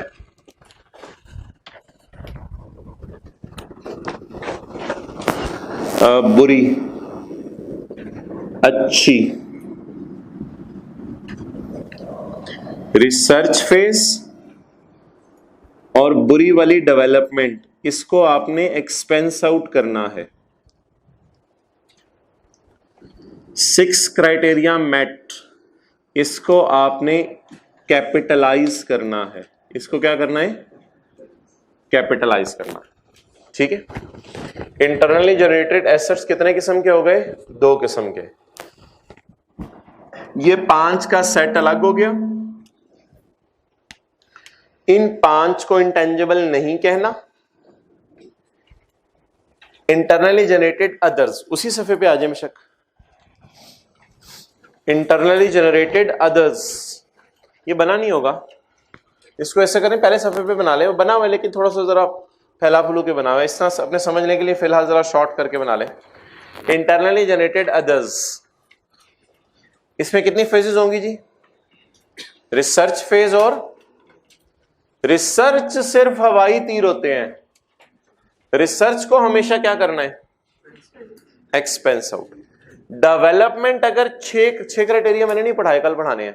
डेवलपमेंट अगर 6 क्राइटेरिया पूरे कर रही है तो बुरी, नहीं पूरे कर रही तो बुरी डेवलपमेंट, इसको भी क्या करना है।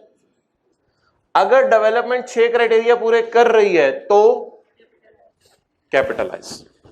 6 में से 1 क्राइटेरिया अभी बता देता हूं, बाकी 5 कल, ताकि थोड़ी बात समझ आ जाए। आपने एक प्रोजेक्ट में काम शुरू किया, उसमें रिसर्च की, रिसर्च को कहां डालना है, एक्सपेंस में। आपने रिसर्च फेज खत्म कर दी, पता चल गया क्या चीज बननी है, फाइनली उस चीज को आपने बनाना शुरू कर दिया, डेवलपमेंट शुरू कर दी।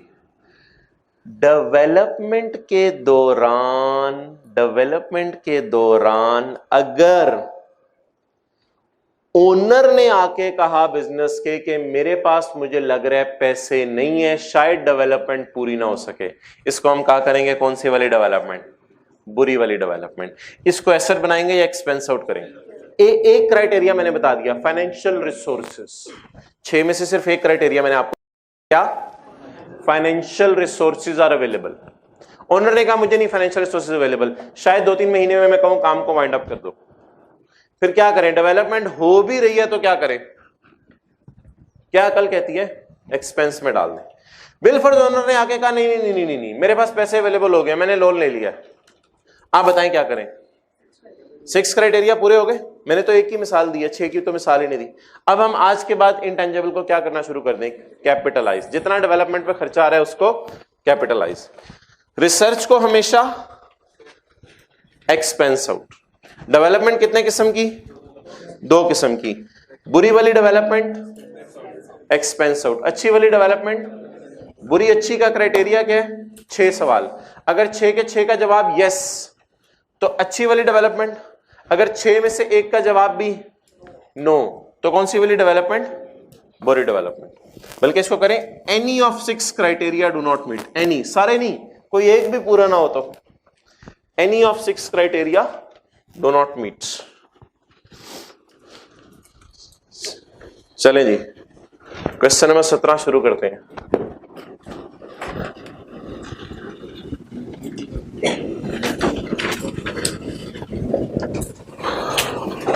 आम हालात में प्रोजेक्ट में आप बता दें कितनी फेजेस हुआ करेंगी, 2, रिसर्च और कभी कभी डेवलपमेंट में भी आगे कितनी फेजेस हुआ करेंगी, 2।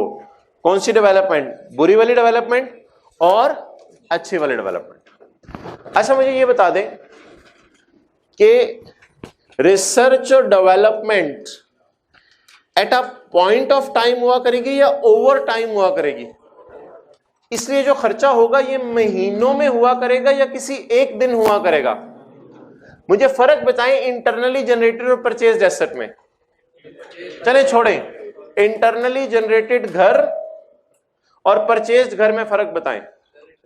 इंटरनली जनरेटेड घर खुद बनाया, मटेरियल भी आ रहा है, लेबर भी आ रही है, ओवरहेड भी आ रही है, साथ साथ खर्चा होता है या एक दफा? और जो घर बना बनाया खरीद लिया।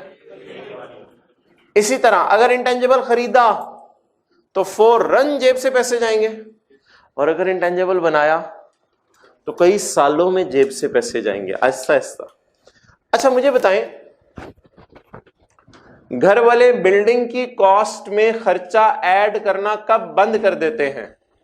घर बनाने की कॉस्ट में खर्चा बनाना कब बंद कर देते हैं? जब शिफ्ट हो जाए, अवेलेबल फॉर यूज हो जाए। कहते हैं आज के बाद बिल्डिंग पे कोई भी खर्चा आया वो बिल्डिंग की कॉस्ट का पार्ट नहीं है, वो हमारी नजर में नहीं है। कि कोई पूछे घर कितने का बना, कहते हैं ये करोड़ का घर बना। जी घर बनने के बाद आपने तो एसी भी रिपेयर कराया, नहीं नहीं नहीं भाई, वो घर की कॉस्ट का पार्ट नहीं है, वो तो बाद के खर्चे हो रहे हैं।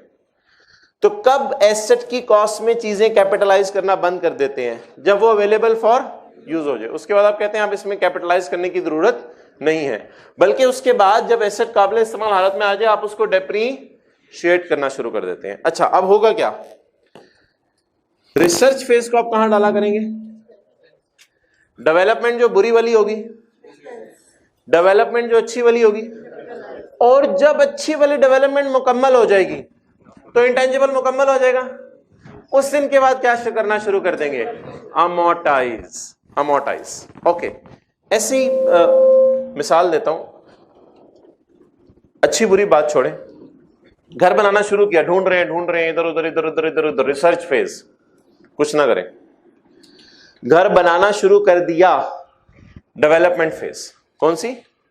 Development phase. अब डेवलपमेंट फेज शुरू होगी, जिस दिन घर बन के मुकम्मल हो गया उस दिन के बाद डेप्रीशिएट करना शुरू कर दे। किसी शॉपकीपर ने शॉप बना ली, आज के बाद बिल्डिंग को क्या करना शुरू कर दे? डेप्रीशिएट करना शुरू कर दे। तो अब जरा सोच के बताएं जितना अरसा एक शॉपकीपर ने दुकान ढूंढने में लगाया इधर उधर, कि भाई इधर उधर मैं दुकान देख लूं, प्लॉट देख लूं, अच्छा, वो सारी कौन सी फेज थी? Research phase. इसके बाद उस दुकानदार ने एक अच्छे इलाके के अंदर प्लॉट खरीदा, और प्लॉट खरीद के 2 साल के अंदर जो है वो दुकान बनाई। वो जो 2 साल के अंदर ईंट बजरी सीमेंट वालों को पैसे दिए, दैट इज कॉल्ड एज। दूसरे साल के एंड पे शॉप मुकम्मल हो गई और शिफ्ट हो गया। आज के बाद क्या शुरू कर देगा? डेप्रीशिएट करना। ये भाई पहले ही डेप्रीशिएट कर गए हैं। अस्सलाम वालेकुम, how are you? You are back from Pindi, that's nice, okay. Now come on, question number 17।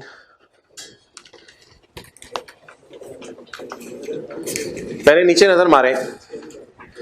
17 में बताएं खर्चा कितना है? 2010 में, सॉरी 2010 में खर्चा कितना है? 2011 में,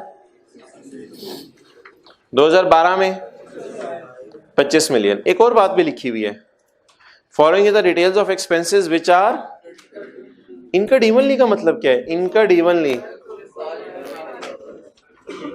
अगर साल का खर्चा 12 महीने है तो 1 महीने का, अगर सॉरी साल का खर्चा 12 लाख है तो 1 महीने का 1 लाख। तो इसका मतलब होता है खर्चे आर स्प्रेड इवनली।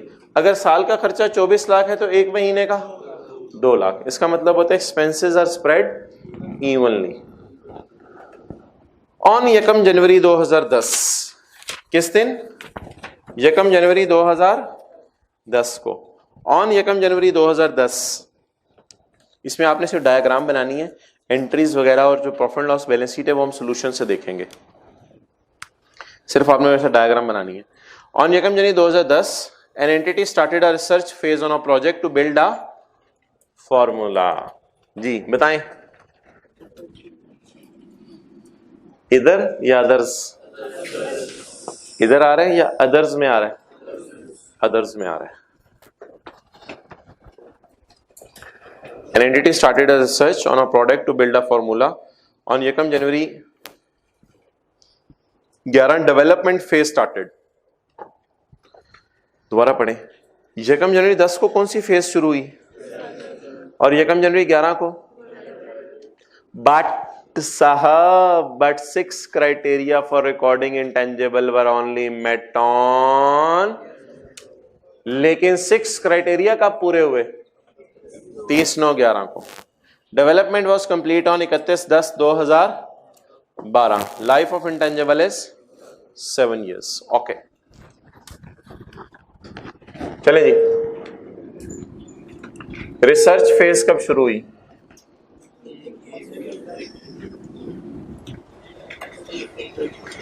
साल बताएं, साल। 2000 नहीं, मैं साल पूछ रहा हूं, डेट बता रहे हैं। 2010।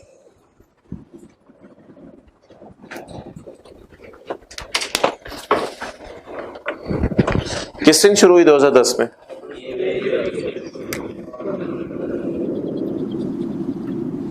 अच्छा, डेवलपमेंट कब शुरू हुई?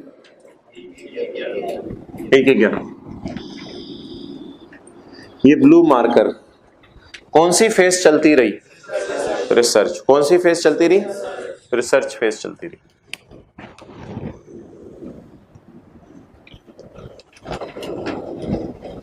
दो 2012। डेवलपमेंट फेज किस दिन शुरू हुई? 1/11। बुरी वाली डेवलपमेंट, लाल मार्कर, बुरा। अच्छा जी, बुरा इशारा लाल, अच्छा नहीं लगता, जाता है। अच्छा जी, यकम जनवरी 11 को डेवलपमेंट शुरू हुई। बुरी वाली डेवलपमेंट कब तक चलती रही? 30/9/11। यहां कहीं आएगा, थोड़ा ये ना कहिएगा, थोड़ा इधर कर लें, बस समझे, यहां कहीं आएगा 30/9/11। बुरी वाली डेवलपमेंट चलती रही। नेक्स्ट, आगे क्या हुआ? अच्छी वाली शुरू हो गई 30/9/11 के बाद, ठीक है। 30/9/11 के बाद अच्छी वाली डेवलपमेंट शुरू हो गई। अभी जो अच्छी वाली डेवलपमेंट शुरू हो गई, ये कब तक चलती रही? 31/10/12 तक।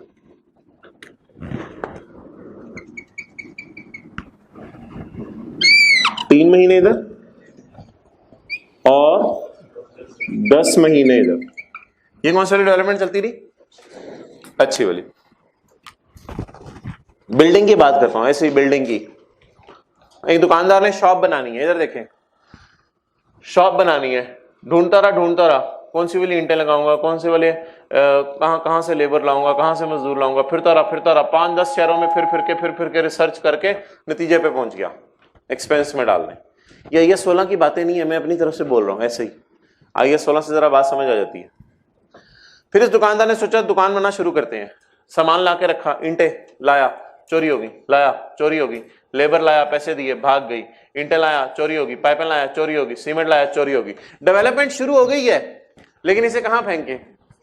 एक्सपेंस में। डेवलपमेंट शुरू होगी, इसे कहां फेंके? एक्सपेंस में। इसी से खुद खड़ा हो गया, भाई चोरी नहीं होगी, 24 घंटे जाग लूंगा, कोई मसला नहीं, साल की बात है ना, जाग लूंगा। अच्छा, अब इससे से डेवलपमेंट कौन सी वाली शुरू हो गई? अच्छी वाली। अब ईंटें, बजरी, सीमेंट आते रहे, शॉप बनती रही। इस दिन शॉप मुकम्मल हो गई। इस दिन तक का सारा खर्चा कैपिटलाइज होगा, इस दिन खर्चा होना ही बंद हो जाएगा। अब ईंटें नहीं खरीदनी, और अब ईंट कोई खरीद के ला रहा होगा कि कहां लगानी है, वो हाँ नहीं, कहीं नहीं लगानी, दुकान तो बन गई है, तो बस इस दिन खर्चा होना ही बंद हो जाएगा। अब इस दिन से आगे हम क्या करना शुरू करें? दुकान को इस्तेमाल करना। इस्तेमाल करने की वजह से क्या होगी? डेप्रिशिएट। तो ढूंढता रहा चीजें, it is research phase. Expense में फेंके, चीजें लाता रहा, चोरी होती नहीं, बुरी वाली डेवलपमेंट, इसको एक्सपेंस में। खर्चा करता रहा और दुकान बनती रही, लेकिन खर्चा होना बंद हो गया। अच्छा, फॉर्मूला बनाना है आपने। फॉर्मूला में क्या मटेरियल इस्तेमाल करना है? इस पर रिसर्च होती रही। कहां डालें? एक्सपेंस में। साइंसदान बैठे हैं 12 महीने, साइंसदानों को आपने पैसे दिए हैं 12 महीने। 12 महीने जितने साइंसदानों को पैसे दिए, एक्सपेंस डेबिट कैश क्रेडिट। फिर साइंसदान उधर ही बैठे रहे। साइंसदानों ने कहा जी हमने ढूंढ लिया क्या क्या मटेरियल लगेगा, कौन सी लेबर लगेगी, क्या इसमें चीजें लगेंगी, अब हम इसको डेवलप करना शुरू कर रहे हैं।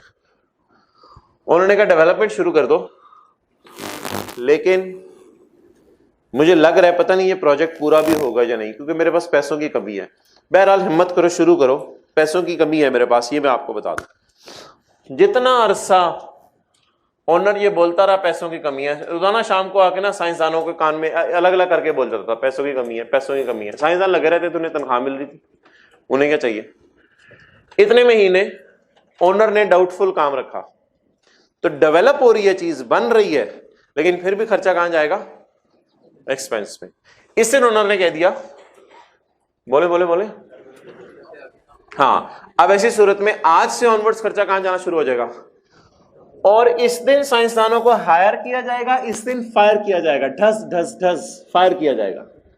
इस दिन हायरिंग होगी, उस दिन फायरिंग होगी, और फायर करके उनको निकाल दिया जाएगा। बस भाई आज के बाद जैसे ईंटें खरीदना बंद, आज के बाद आपको 1 रुपया नहीं दिया जाएगा। आपको इस प्रोजेक्ट के लिए हमने हायर किया था, इतने अरसे का खर्चा एक्सपेंस में जाएगा और इतने अरसे का खर्चा एसेट की कॉस्ट में ऐड होगा, और इस दिन एसेट बनना बंद हो जाएगा। ओके, बता दें जी ये हमारे साल में कितने महीने आए,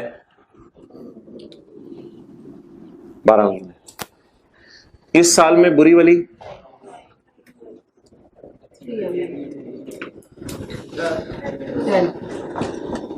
10 मंथ्स, ऐसी थोड़ी सी यहां लाइन लगानी है, 10 मंथ्स, क्लियर। ओके, मुझे बता दें नीचे पढ़ के 2010 में कितना खर्चा हुआ है। वेट, इस तरह ही बनानी, तस्वीर खींच लेनी, वो ज्यादा अच्छा लगेगा। अच्छा, 2010 में कितना खर्चा हुआ है, 50 का। मेरे भाई ये 2010 का खर्चा है हजरात, ये 2010 का खर्चा है। ओके, 2011 में कितना खर्चा हुआ, 60। Okay, that's nice, 60। ये 2011 का खर्चा है। व्हाट इज द खर्चा ऑफ 12, कितना। ये ऊपर किस क्लास में मंजी है, you have get not inform me, ये हर बैच में पूछता हूं। ओके, 25।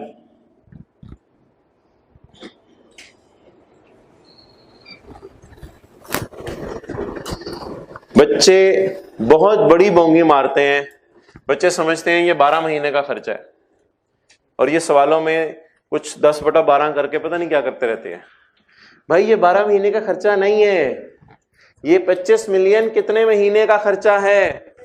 मैंने माना सवाल में लिखा हुआ है कि ये खर्चा 12 में हुआ है, बट अकल लगाएं ईंटें आना कब बंद हो गई होंगी। चलिए ईंटें छोड़े, साइंसदान आना कब बंद हो गए होंगे। 10वें महीने के आखिरी दिन से साइंसदान आना, 11वें महीने के पहले दिन साइंसदान आएगा, हम कहेंगे जा तेरे से फॉर्मूला लेना था, ले लिया, जा। तो आप बता दें ये जो खर्चा सवाल में गिवन है आखिर में 25 मिलियन का, ये कितने महीने का है, लिख लें, इट इज ऑफ 10 मंथ्स। बाकी दोनों 12-12 महीने के हैं। क्यों? क्योंकि रिसर्च इस दिन से शुरू हो रही है, तो बाकी दोनों 12-12 महीने के हैं, लेकिन ये वाला खर्चा कितने महीने का है, 10 महीने का।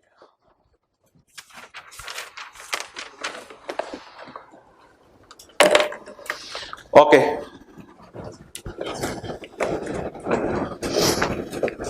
चलें जी, एंट्री बताएं, 50 मिलियन की एंट्री बताएं। Research expense, debit, cash, credit. यहां शायद कैलकुलेटर की जरूरत पड़ेगी, यहां शायद कैलकुलेटर की जरूरत पड़ेगी, यहां कैलकुलेटर की जरूरत नहीं पड़ेगी।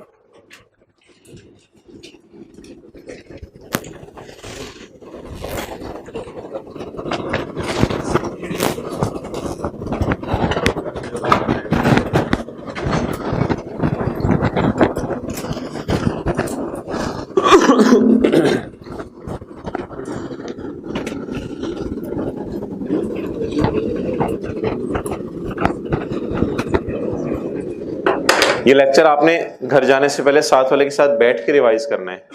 पहला रस ये पढ़ा था, इसकी ये मिसाल दी थी सर ने, हाँ ये भी दी थी, दूसरा लॉस ये इसकी ये मिसाल। अच्छा इसमें, हाँ इसमें ये भी बोला था, ये आपने आज घर में जाने से पहले साथ में बैठ के रिवाइज करना है, फिर IAS 38 याद रहेगा वरना नहीं रहेगा।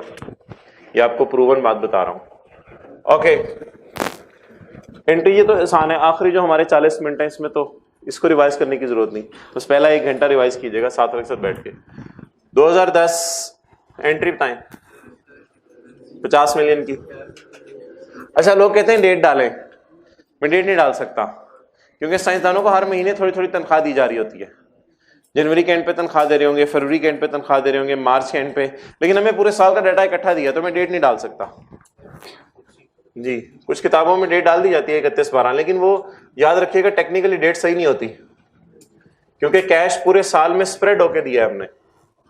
Research expense debit, cash credit. ये 50 मिलियन क्या क्या होगा, इतना हैवी खर्चा क्या चीज होगा? साइंसदानों की तनख्वाहें नहीं, साइंसदान तो मटेरियल भी मंगवाएंगे, कुछ मटेरियल मंगवाएंगे, जाया होगा और मटेरियल मंगवाएंगे, पता नहीं क्या क्या मटेरियल। और इसी के साथ साथ आने वाले दिनों में मैं आपको बताऊंगा जो वो कंप्यूटर्स इस्तेमाल कर रहे हैं उनकी जो डेप्रिसिएशन है वो भी इसमें आएगी। वो जो कंप्यूटर जिस कमरे में बैठे हैं उस कमरे की जो बिल्डिंग है उसकी डेप्रिसिएशन भी इसमें आएगी। सारी चीजें जो भी उस प्रोजेक्ट में इस्तेमाल हो रही हैं सारी इस चीज का हिस्सा होगी। जैसे घर बनने में सिर्फ जो है मटेरियल लेबर नहीं होता, और भी बड़े खर्चे होते हैं, बिजली का खर्चा भी होता है, ओवरहेड्स भी होते हैं। बोले जी 2011 में बोले जी डेवलपमेंट एक्सपेंस डेबिट,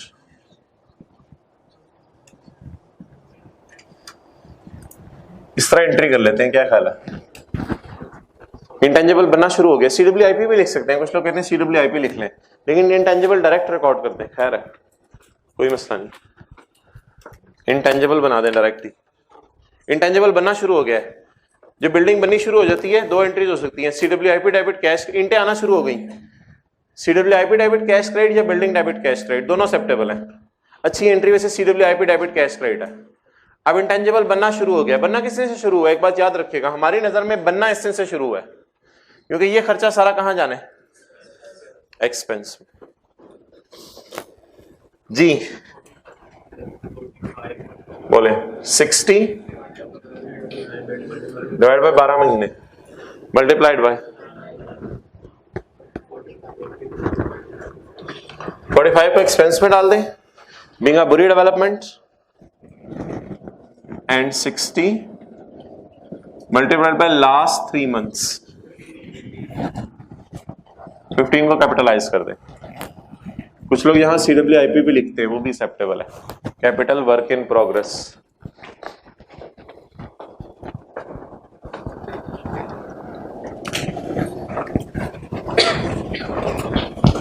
इंटेंशन लिखनी में तो वो लिखी, चले ठीक है लिख रहे हैं, साथ साथ है। चले जी आगे 2012 में। अच्छा अब मसला पता क्या था? कोई नहीं, 25 की एंट्री आप कर दें, इंटेंजिबल डेबिट कैश क्रेडिट। पास पेपर के सवालों में मसला क्या आया करेगा, इधर देखें, ये रेड वाली लाइन खींच के ना वो यहां पे रखा करेगा, इसलिए वो जानबूझ के ऐसा करता है, ये रेड वाली लाइन खींच के ना वो यहां पे रख देगा। जब यहां पे रख देगा ना तो बच्चे जब 25 को पकड़ते हैं डिवाइड 12 से ही करते हैं। हालांकि अगर ये रेड वाली लाइन, समझ रहे हैं बात आप शायद, ये रेड वाली लाइन अगर मैं खींच के इधर कर दूं और 2 महीने इधर आ जाए और बुरी बुरी डेवलपमेंट ही चलती रही तो फिर क्या होगा बताएं? मैं 25 डिवाइडेड बाय 12 करूंगा या 25 डिवाइडेड बाय 10 करूंगा?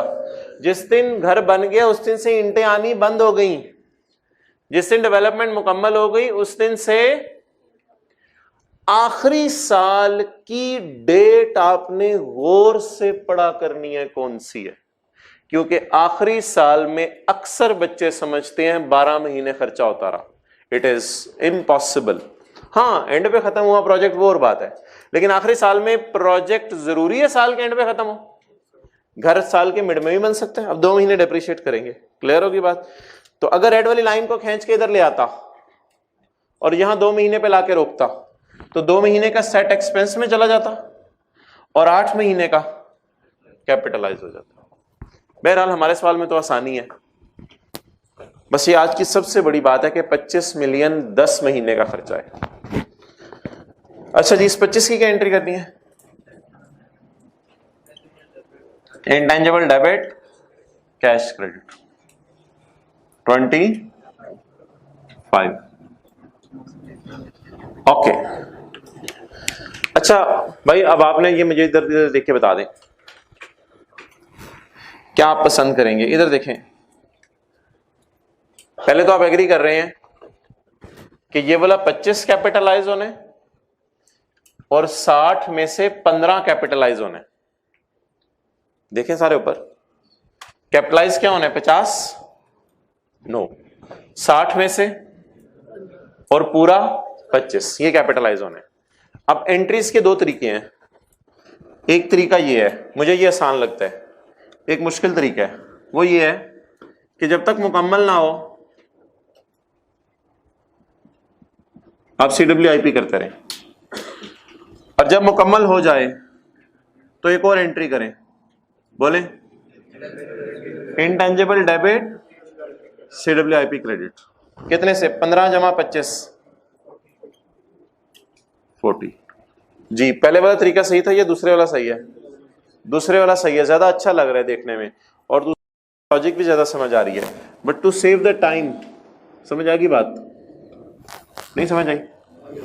पहले 3 महीने खर्चा हुआ, सॉरी 11 के आखिरी 3 महीने खर्चा हुआ, इसे कैपिटलाइज करें बट वर्क इन प्रोग्रेस के नाम से।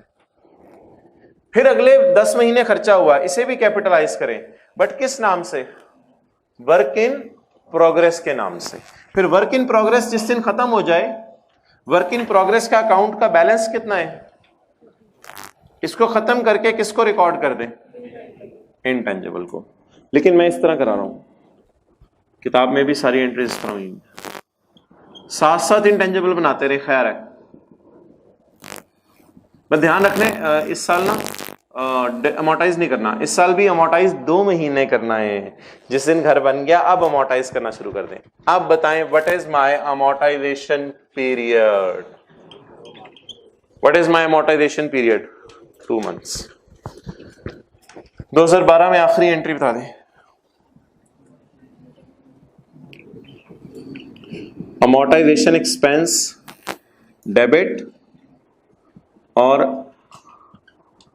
अकमुलेटेड अमोर्टाइजेशन क्रेडिट कितने से?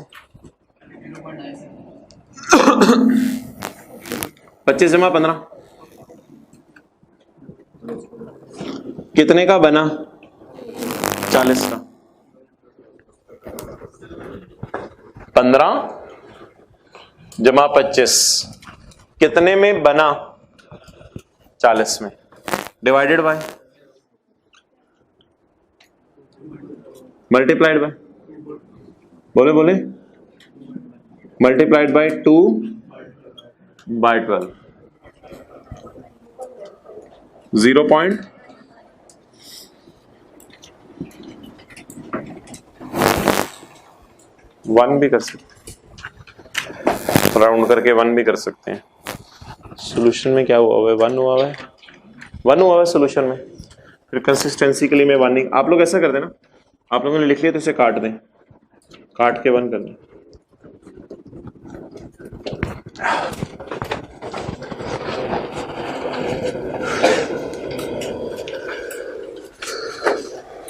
जी सारे ऊपर देखें एक दफा।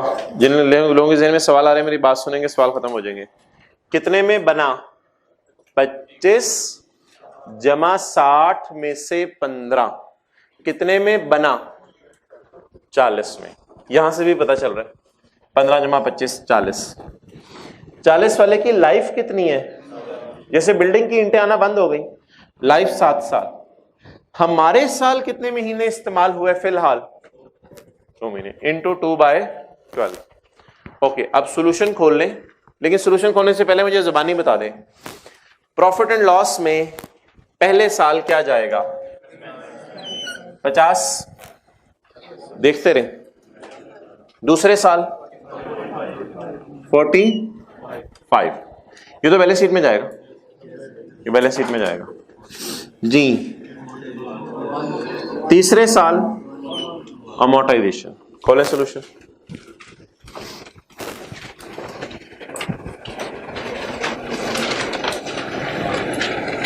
प्रॉफिट एंड लॉस में पेज नंबर 205, पहले साल कितना जा रहा है? 50। किस नाम से? दूसरे साल कितना? तीसरे साल कितना? 1। तो ये 3 सालों में आपने प्रॉफिट एंड लॉस में डाला। अच्छा जी, पहले साल और दूसरे साल अमोर्टाइजेशन क्यों नहीं है? क्योंकि अभी मुकम्मल ही जिस दिन ईंट आखिरी लग के मकान बन जाएगा उस दिन के बाद से डिप्रिशिएट होना शुरू होगा। जिस दिन आखिरी मजदूर चला जाएगा उस दिन से मकान डिप्रिशिएट शुरू होगा। इधर मजदूर का टेक्निकल नाम है साइंसदान। इधर जहां साइंसदान मजदूर आखिरी वाला जब चला जाएगा तो उस दिन से हम इसको क्या करना शुरू कर देंगे? अमोर्टाइज करना शुरू कर देंगे। Okay, now come in balance sheet. अच्छा, बैलेंस शीट अब मैं इधर बनवा देता हूं। बैलेंस शीट बनाते हुए थोड़ा ध्यान रख लीजिएगा, 2010, 11, 12 ऐसे ही समझने के लिए बात कर रहा हूं। 2010 में तो है ही नहीं ना ये सब, ऐसे समझने के लिए बात कर रहा हूं। 11 में इसको शो कर दीजिएगा 25। 11 में कितने पे शो कर दीजिएगा? 25। बोले बोले कितने में? 11 में 15। 11 में इसको 15 पे शो कर दीजिएगा।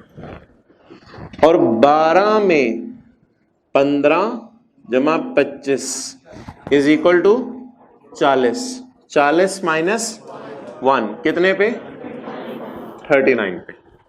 मेरे ख्याल से इस प्रेजेंटेशन पे I cap will give you marks, वो आपके नंबर नहीं काटेगा। लेकिन सॉल्यूशन में देख लें, थोड़ी सी जरा बेहतर प्रेजेंटेशन हुई हुई है। कैसे? अलग से क्या बताया भाई? ये 15 क्या है? CWIP। तो इसकी जगह आप नीचे ये वाली बैलेंस शीट भी बना लें, ये भी एक्सेप्टेबल है। ठीक है, नजर मारे आखिरी दफा प्लीज। 11 के एंड पे खड़े होकर बताएं इंटेंजिबल कितने का? 15 का। 12 के एंड पे खड़े होकर बताएं पिछले साल कितने का बना था? पिछले साल ईंट बजरी सीमेंट 15 मिलियन की आई। इस साल और ईंट बजरी सीमेंट 25 मिलियन की आई। 15 जमा 25 40। अब बन गया तो बिल्डिंग डेप्रिशिएट होना शुरू होगी, पुरानी होनी शुरू होगी। तो डेप्रिसिएशन बाद में से क्या कर दें? माइनस कर दें। तो ये प्रॉफिट लॉस और बैलेंस शीट था जी। It was a very simple question. Over.